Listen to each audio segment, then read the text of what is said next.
expresidente del gobierno regional de Moquegua y candidato a la vicepresidencia de Pedro Pablo Kuczynski, ¿no? Los que han pasado a la segunda vuelta electoral junto a el partido de los fujimoristas. Para ir conociendo un poco cómo va a ser el panorama que se va a llevar adelante en esta segunda vuelta electoral. Don Martín, ¿cómo está? Un gusto saludarlo nuevamente aquí en la ciudad de Tacna a través de Radio 1 y 1 TV. Usted ha estado varias veces acá en nuestra cabina, incluso en la campaña electoral nos visitó junto a Pedro Pablo Kuczynski. ¿Cómo han asumido esta responsabilidad de pasar a segunda vuelta y qué posibilidades le ven a los resultados para el próximo mes de junio? ¿Qué tal? ¿Cómo está usted? Muy buenos días, don Fernando. Un saludo desde aquí, de la ciudad de Lima. Nos encontramos actualmente. Acabo de concluir aquí un desayuno de trabajo con Pedro Pablo, precisamente en su casa, definiendo algunos aspectos de esta campaña. Campaña que me parece que va a ser interesante en esas poco más de 6 semanas que quedan para el día de las elecciones, que es el día 5 de junio. Y primero que nada, agradecer al pueblo peruano. Hay que ser siempre agradecidos. Eso me enseñaron desde la casa, desde la cuna, desde mis padres, que hay que ser agradecidos. El hecho de estar en la segunda vuelta junto con la señora Fujimori demuestra que la propuesta de Pedro Pablo ha sido seleccionada para que entre a esta segunda alternativa que se le da a la población para el 5 de junio. Nosotros creemos que tenemos la mejor oportunidad de ganar y ser gestión a partir del 28 de julio, pero eso no depende de nosotros, depende del pueblo de Tacna, depende del pueblo de la macro región sur y depende por último del pueblo del Perú.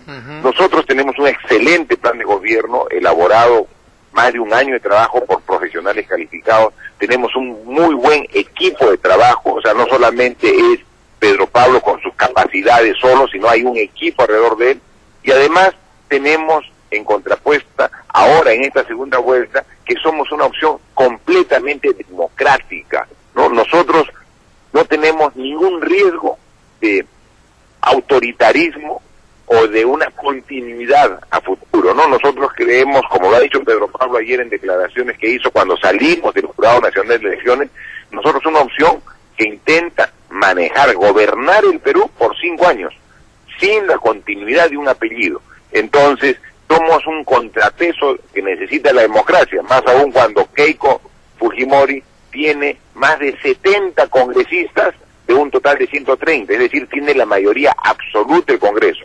Tener también el Poder Ejecutivo, tener la Presidencia de la República, tendríamos un escenario que no se ve, creo, en ninguna parte del mundo, donde la presidenta sea la señora Fujimori y el presidente del Congreso sea su hermano Kenji, que ha dicho que no descarta postular el 2021, es decir, ya se están preparando, todavía no son gobiernos, pero ya están preparando para la continuidad. Eso es peligroso para una democracia y por eso, además de nuestros planteamientos del plan de gobierno, creemos que por una cuestión también del fortalecimiento de la democracia, tenemos las mejores condiciones para recibir el respaldo de la población el próximo 5 de junio, Fernando. Usted debe conocer muy bien cómo vota el sur del país porque ha sido presidente de la región Moquegua y bueno, reside también aquí en el sur del país y el voto siempre ha sido un voto más que de izquierda, un voto contestatario, un voto de rechazo quizás a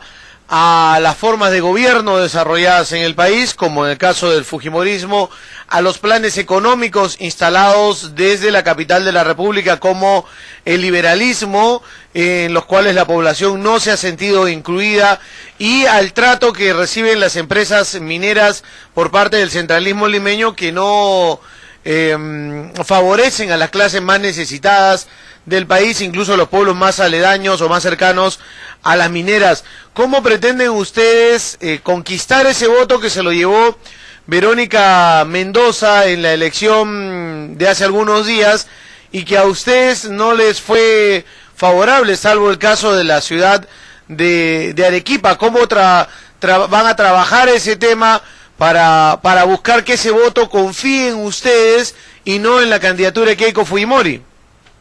Mire, don Fernando, el hecho concreto es que nosotros llegamos a la segunda vuelta con un respaldo de la población de 21%. ¿No?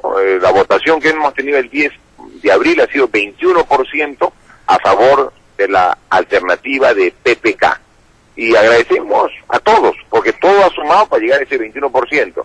Pero si tomamos referencia las tres regiones donde la mayor cantidad de población, el mayor porcentaje ha respaldado, la primera ha sido Lima, ¿no? Lima en un 29% ha votado por PPK, 29%. Estamos hablando para la elección presidencial.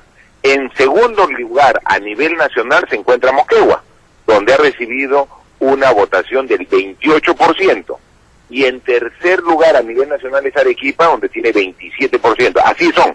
Lima 29% de votación, Moquegua 28%, Arequipa 27%. Son las tres regiones que han recibido la mayor cantidad de votación en porcentaje para PPK. Pero como digo, agradecemos a todos. Y hacemos un análisis especial de la macro región sur, donde, como tú dices, mayoritariamente tiene respaldo la señora Verónica Mendoza, porque es contestatario, y tiene razón el sur de reclamar con su voto el desinterés y la falta de apoyo que hemos tenido el sur en los últimos días 20 o 30 años. ¿Cuánto nos han ofrecido proyectos importantes de desarrollo en el sur de Perú? ¿Cuántos años estamos esperando, por ejemplo, que el gasoducto llegue a la costa sur del Perú, o que se haga una industria con un complejo petroquímico? ¿Cuántos años están esperando en Arequipa la segunda etapa de Majes, que todavía no empieza? O, por ejemplo, en Tacna, ¿cuántos años espera la construcción de la carretera Tacna-Colpa-La Paz, o también del proyecto Vilavilane para llevar más agua para Tacna, ¿no? O sea, tenemos, o si no, la represa de Yarascay, o vemos el Puerto Grau. ¿Cuántos proyectos de desarrollo macro regional se ofrecen y no se cumplen? Entonces tiene que haber una reacción, y eso la población lo hace saber en su voto. Pero sin embargo, eso queremos cambiar. Yo soy provinciano, yo vengo de una región, y llego a esta candidatura llevando la voz de las regiones. Por eso, uno de los principales planteamientos dentro de las 10 medidas más importantes es la creación del Ministerio de Apoyo a las Regiones. Un ministerio que descentralice la inversión, que lleve por inversión a cada región, que juntos veamos los principales proyectos y los respaldemos, dando y escuchando a los técnicos, a los profesionales y a la sociedad civil de las regiones, como yo lo he hecho cuando he sido autoridad regional, es decir, teniendo una autoridad regional que se la respete desde el Palacio de Gobierno, desde el Poder Ejecutivo. Eso es lo que queremos cambiar, eso es lo que proponemos, que los proyectos que quiere y anhela Tacna por décadas se hagan realidad, pero no solamente lo de Tacna, sino lo de la macro región sur, para que no sea la región olvidada de nuestro país. Tengan la seguridad que eso va a cambiar, y eso es lo que tenemos que llegar en mensaje en estas 6 semanas que nos quedan antes de las elecciones de la segunda vuelta, Fernando. ¿Dónde van a enfocarse en los próximos días? ¿Van al sur, van al norte, se quedan en Lima? ¿Cuál va a ser el trabajo que van a realizar, por ejemplo, de aquí al fin de semana? Esta semana vamos a ir, por ejemplo, a una región que no hemos ido en este año. Hemos ido el año pasado, pero no hemos ido, por ejemplo, a Ayacucho. Vamos a ir a Ayacucho, que es una de las regiones emblemáticas donde estuvo intensamente marcada por el terrorismo. Vamos a escuchar, tenemos una reunión con los estudiantes universitarios en la Universidad de Huamanga, ahí vamos a escuchar a la juventud de Ayacucho. Luego, de ahí nos vamos a ir a una zona conflictiva, vamos a ir al Brain, el Brain donde se mezcla el narcotráfico con el terrorismo, y donde hay una gran corrupción del Estado que permite que estas dos lacras de la sociedad, terrorismo y narcotráfico, coexistan ahí sin ningún problema, porque el Estado a través del ejército no logra corregir, cortar, porque precisamente entra a un sistema de corrupción que no corrige. Vamos directamente a palpar realidad, y vamos a estar en el Brain con nuestro candidato Pedro Pablo, ahí escuchando y constatando la problemática y las alternativas de solución. Ayacucho fue una zona que no visitaron en campaña electoral. Hemos visitado, pero no en los últimos 3 meses. Lo hemos visitado el año pasado, pero no hemos ido a Ayacucho en los últimos 3 meses en la recta final. Ya. Eso queremos corregir y queremos contactarnos con la gente. Obviamente vamos a regresar a Tacna, pero todavía está eso previsto para el próximo mes de mayo, ¿no? Entonces, pero vamos en esta semana a estar en el Brain y estar en Ayacucho escuchando la problemática, Fernando. Ahora, a ver, en el perfil de Martín Vizcarra, es un presidente regional o ha sido un presidente regional exitoso.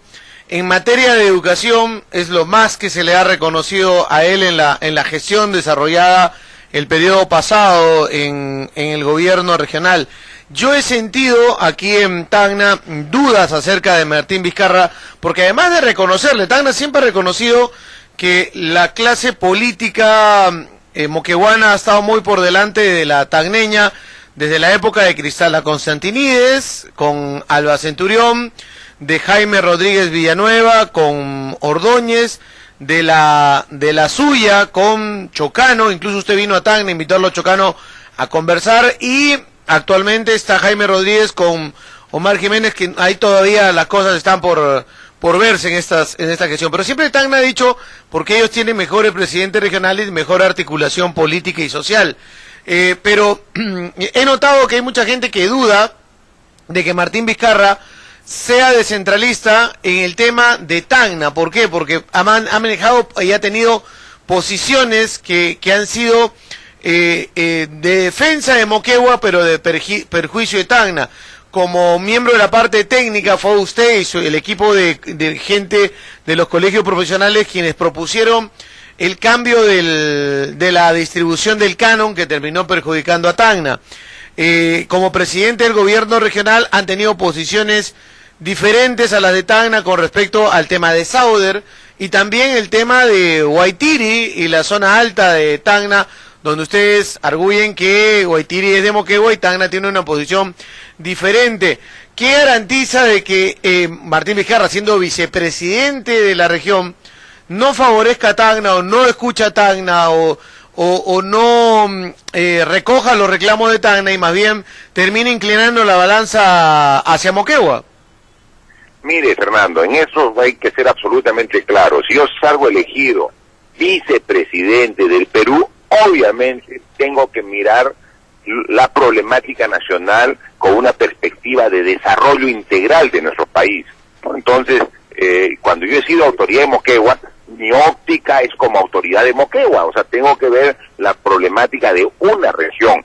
Ahora lo que prevalece es el interés nacional, y hay que ver en ese interés nacional qué requiere Tacna, qué requiere Moquegua para lograr su desarrollo y no estar postergado, como tú dices, hay veces por falta de coordinación entre las autoridades regionales con las autoridades nacionales. Eso no va a ocurrir. Yo el 28 de julio me pongo a disposición de las autoridades regionales, de todas para coadyuvar en el desarrollo de cada una de las regiones y tenga la seguridad que esos proyectos que largamente han estado postergados, llevar más agua para Tacna, ya sea a través de la construcción de la presa y Arascay, a través del proyecto Vilavilane, veamos qué proyecto va a ser realidad, porque tengo experiencia. Yo soy constructor, toda la vida he construido, pero he construido hasta la posibilidad que me dan los presupuestos o el centralismo limeño que nos asfixiaba a las regiones. Ahora, desde el Poder Ejecutivo va a tener mucho más facilidad de apoyar esos proyectos que los conozco perfectamente. Mi primer trabajo como profesional, recuérdese usted, Fernando, yo trabajé en el proyecto hídrico de ampliación de la frontera agrícola en los departamentos de Tacna y Moquegua. O sea, yo he trabajado haciendo mis pininos como profesional, entonces conozco lo que significa el proyecto Aricota, el proyecto Vilavilane. O sea, yo he trabajado en Tacna cuando veía los proyectos de Tacna y Moquegua, los proyectos de irrigación, y yo veo que han pasado casi 30 años de esa época y siguen esos proyectos sin servir y sin atender la problemática hídrica de Tacna. Eso no puede ser, eso va a cambiar. Nosotros vamos a atender eso ahí. Vamos a ver los proyectos de viales, la carretera, pues, o sea, tiene que estar concluida la carretera, pues, Tacna, Tarata, Candará, de Mazocruz, y vamos a poner de todo, pero sin descuidar la Tacna, Olpalapar. O sea, conocemos perfectamente la realidad y va a ver cómo trabajamos. El tema de límites, tenemos que hacer como hizo Moquegua con Arequipa. Siempre entre dos regiones va a haber problemas de límites. Entonces, sumemos esfuerzo para trabajar juntos en función del desarrollo. Por ejemplo, los docentes de Titire, ¿de dónde son? O de Guaitire, perdón, ¿de dónde son? Son todos de Tacna. Es la Dirección Regional de Educación de Tacna de la educación en Guaitire. Y eso está antes que yo sea presidente regional de Moquegua, y se ha mantenido el status quo en toda mi gestión, continúa siendo. El personal de salud de Guaitire, ¿dónde son? Son de Tacna, o sea, es decir, la administración del centro poblado de Guaitire está bajo dominio de Tacna, y eso se ha mantenido durante mi gestión. Entonces, esos temas, nosotros se han mantenido en esa disyuntiva, esa discrepancia, pero la administración sigue siendo de Tacna en todo momento. Pero sin embargo, lo que a mí me incomoda es ver de que esa población sigue siendo desatendida por Tacna, por Moquegua y por el Estado peruano. Entonces se tiene que llegar mejorando sus servicios básicos, que tenga agua potable, que tenga energía eléctrica, que tenga buena salud, buena educación. Eso es lo que tenemos que trabajar. Y mi mirada va a ser de autoridad nacional buscando solucionar los problemas de cada región y tenga la seguridad, y eso sí lo he dicho en Arequipa, en Puno y lo digo en Tacna, que no voy a usar mi cargo, si soy elegido vicepresidente, y eso me conoce la gente, que soy una persona íntegra y de palabra, para beneficio particular de una región en contraposición o en perjuicio de otro. Siempre mi actuación será buscando el desarrollo y el progreso de todas las regiones del Perú, porque ese sería el encargo que me da el pueblo peruano, Fernando. ¿Y cuál es la posición que tiene Peruanos por el Cambio y usted y Pedro Pablo Kuczynski sobre el tema de Sauder, más allá de que en su época ha habido polémicas? Yo recuerdo una polémica que tuvo mi padre con Cristala Constantinides aquí en la cabina de la radio por el hilo telefónico, y Cristala le decía que nosotros prácticamente habíamos robado Toquepala, que estaba en Moquegua, y que nos la habíamos apropiado y los habíamos dejado con cuajones. ¿Cuál sería la posición de Peruanos por el Cambio con respecto a la acción extractiva que lleva la Sauder? Desde el gobierno de Odría ya está claramente establecido que geográficamente, territorialmente, Toquepala es parte de la región Tacna, y por eso es que el canon que recibe Tacna de Sauder es de la mina de Toquepala, y el canon que recibe Moquegua es de la mina de Cuajone. Así está establecido, ¿no? Entonces, son hechos reales y hechos que se vienen dando no de ahora, no hace 5 años, ya hace 20, 30, 40 años que esté establecido así. Entonces, el tema está con Sauder. Nosotros creo que lo que yo fui a proponerle al ingeniero Chocano cuando era presidente regional de Tacna es que tanto Cuajone como Toquepala, Cuajone da su canon para Moquegua y Toquepala da su canon para Tacna, tienen como empresa minera a la misma que Sauder, que colabora muy poco al desarrollo de la región Tacna-Moquegua, que deberíamos juntarnos para pedirle a Sauder una mayor participación en el desarrollo de los pueblos. Eso he ido hasta en 3 oportunidades para unirnos, porque la unión hace la fuerza, y debería estar Tacna y Moquegua unidos para exigir a Sauder un mayor compromiso en el desarrollo. No lo hemos logrado, y hemos logrado que 108 millones Sauder dé para la educación de Moquegua, pero no como obra por impuesto, no como un pago a cuenta, no, saque de sus utilidades 108 millones. Me parece que es importante, pero que todavía es poco. Si nos unimos esa sería la posición, considerando más aún ahora que el canon ha bajado tanto para Tacna y para Moquegua. El canon es tan exiguo en estos años, debería Sauder colaborar con las obras de irrigación, yo creo, y es mi posición, debería Sauder construir una represa para Moquegua y una represa para Tacna de su costo, para compensar las décadas que viene usando agua de la parte altoandina de nuestras regiones. En consecuencia, debería por lo menos a su costo construir un par de represas para mejorar el abastecimiento hídrico. Juntos deberíamos hacerlo. Y si yo soy vicepresidente del Perú, obviamente el gobierno nacional estaría ahí para exigirle a Sauder una retribución histórica con los pueblos de Tacna y Moquegua por la cantidad de nuestra riqueza natural que se ha llevado por décadas y que realmente muy poco ha retribuido en progreso y desarrollo para las dos regiones, Fernando. Algo que también en ese voto contestatario que se ha dado el 10 de abril, está centrado en los niveles de corrupción que tiene nuestro país y en los niveles de corrupción nacional, gobierno central, Congreso de la República, regiones y municipalidades. ¿Cuál es la propuesta que tiene Peruanos por el Cambio para luchar contra la corrupción, que además de llevarse miles de millones de soles al año a corruptos en el país, también hay una impunidad que todo el mundo ve, de que los de saco y corbata se la llevan toda, mientras que se rompe el lomo todo el día, tiene que estar recogiendo migajas para poder sustentar a su familia? Mira, ahí somos claros. La Contraloría tiene que ser completamente replanteada. La Contraloría, que es la institución del Estado que verifica el correcto uso, y si no hay deficiencias o, como dices tú, delitos de cuello y corbata, tendría que estar completamente reformulada.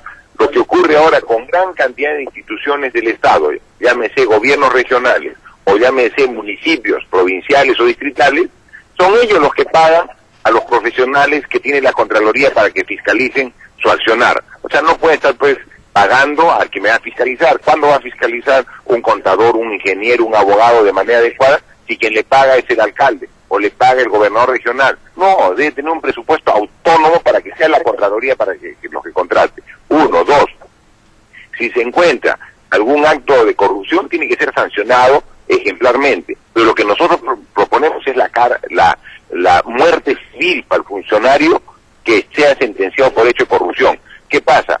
Viene un alcalde o viene un gerente que se determina que ha cometido un hecho de corrupción y el Poder Judicial lo condena, por decirte, a 2, 3 años de pena privativa, de la libertad, etcétera, etcétera.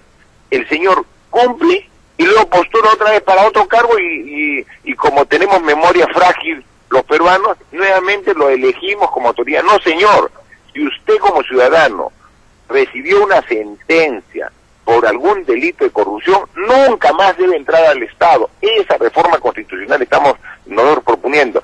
Está bien, cumple la pena, puedes regresar a tu casa, pero ya no al Estado, porque ya no eres digno de nuestra confianza. Te castigamos, de por vida ya no puedes estar en un cargo público. Esa es la muerte civil. Entonces, mejorar la Contraloría, la muerte civil, y que no prescriban los delitos de corrupción.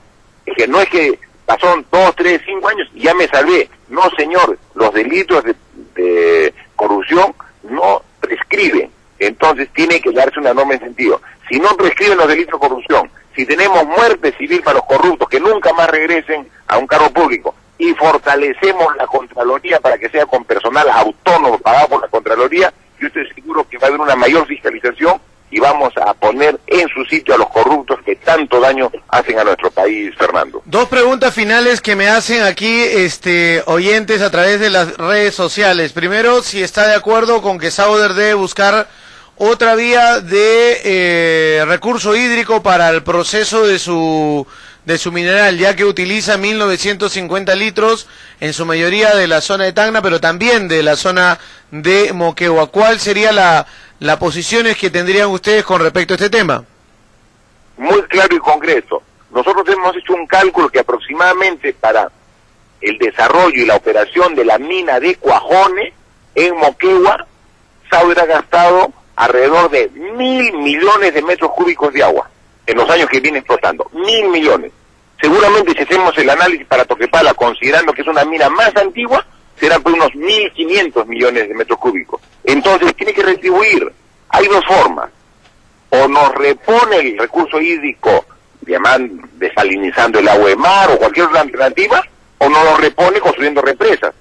No hay otra forma. Entonces, porque finalmente lo que queremos la población, lo que queremos la agricultura de Moquegua y Tacna no es plata, queremos agua para seguir creciendo. Eso es lo que tenemos que hacer. Entonces, mire señor, usted para su proceso productivo, entre Moquegua y Tacna, calculando, son 2.000 millones, 2.500 millones de metros cúbicos que ha usado de esta región, agua que nos hace de tanta falta. Devuélveme, no en plata, devuélveme el agua para mi población y la agricultura.